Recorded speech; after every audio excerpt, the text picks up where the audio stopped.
This is the review for the first midterm for CS 106. So, first of all, what you should do is print out the review. Go through it yourself and do the best you can with it. And then, after you've done that, watch this video. If you do it the other way around and watch the video first, it will be much less helpful in helping you study. The other thing you need to do to prepare for the exam is to make yourself a page of notes.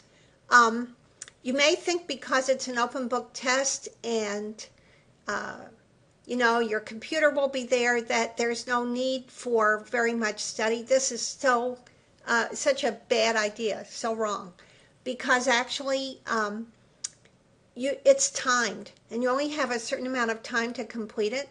So you need to be on top of the information and have a place where you can look up important facts quickly.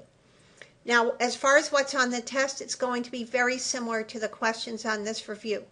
So if you can do all the questions on this review, you're in great shape for the test. Make sure your notes just contain the information you need to answer these kinds of questions.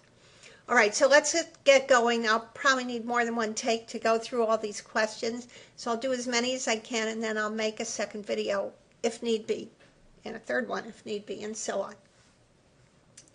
Okay, so let's take a look here. The first set of questions have to do with the problem-solving process, and if you remember the 4 steps, orient, plan, execute, and check, of the general problem-solving process. So I'm going to put my answers in here. The first step is orient. The second step is plan. The third step is execute. And the last step is check. Developing requirements is the orient process, so that's A. Specifications are the planning process, so that's D. Writing the program actually is the execution, that's C. And the testing is the last one, and that's B. All right, now we have some questions that relate more specifically to the software engineering terms. So in which phase do you develop a use case? Well, that's part of requirements. In which phase do you develop a flowchart? That's part of the specification. In which phase do you write a program? Well, that's part of the implementation. Okay, now a little tricky. In which phase do you write the tests? Remember, we do that during the the requirements phase, so that's A. But when you actually perform the test, of course, you have to have some code to do that with, so that's D. In which phase are you describing what the program should do? That's the requirements phase. In which phase are you describing how the program should do it? That's B, the specification phase. Okay. Here we've got some flowchart shapes, and we're asking which is which. So for the begin-end step, it's that rounded rectangle, B.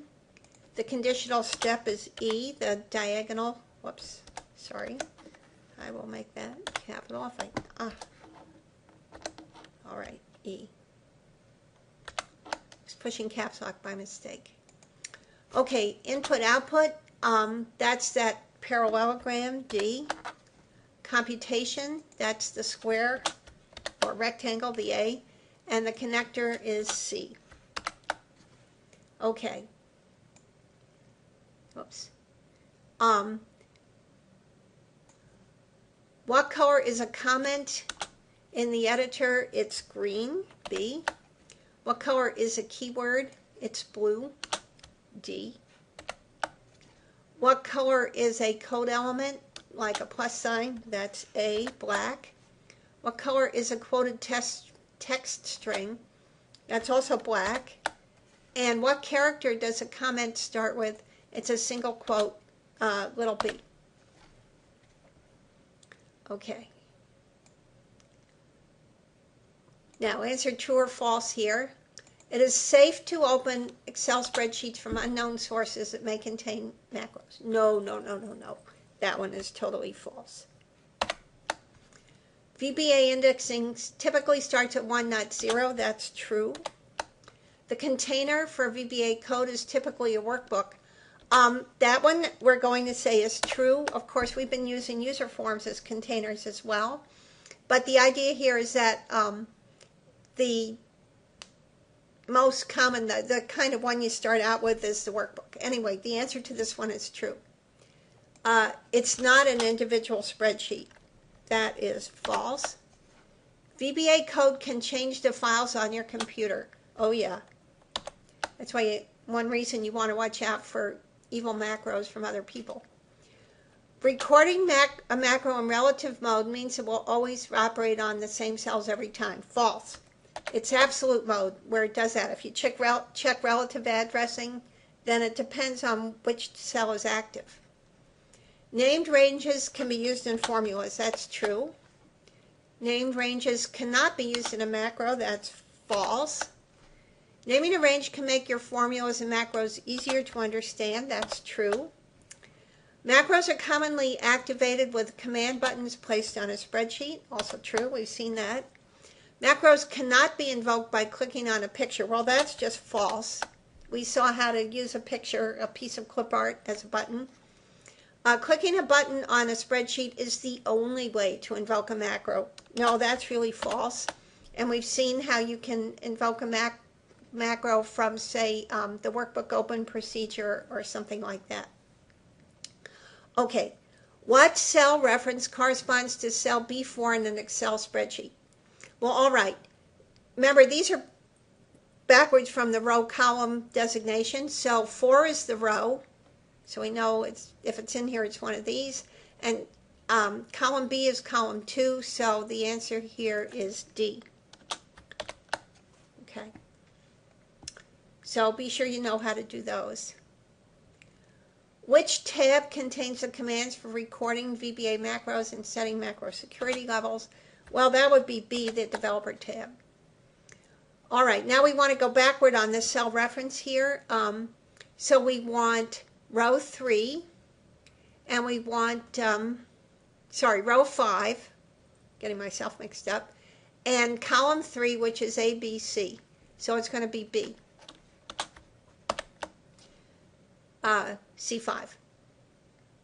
What is this symbol to make a cell, row, or column reference absolute? It's a $, D. And we saw examples of that. Okay, suppose I put this formula in cell C1 and then copy it down and then over to all the cells between C1 and D5. What formula will cell D5 contain? All right, the key thing here is that I'm using $signs on everything. So it's just going to be the same formula because there's nothing relative about it. It's all absolute. So choice D. All right.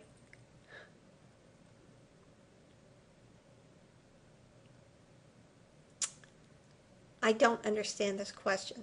So this is a good time to stop. I'll fix this question, and then we'll be back. So.